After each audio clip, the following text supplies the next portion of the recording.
A leading Turkish specialist on infectious diseases and clinical microbiology has praised China's COVID-19 prevention and control measures that prioritize public health.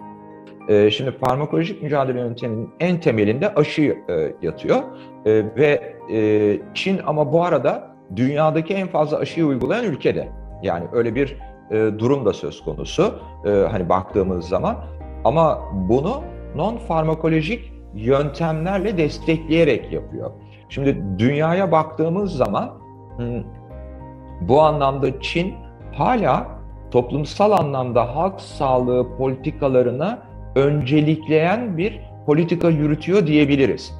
Facing a new spike in daily COVID-19 cases, China has recently reboosted its control measures. According to Ertugrul, the increase in the number of cases is actually not something unique to China, as there are similar case booms in many other European countries affected particularly by the Omicron variant.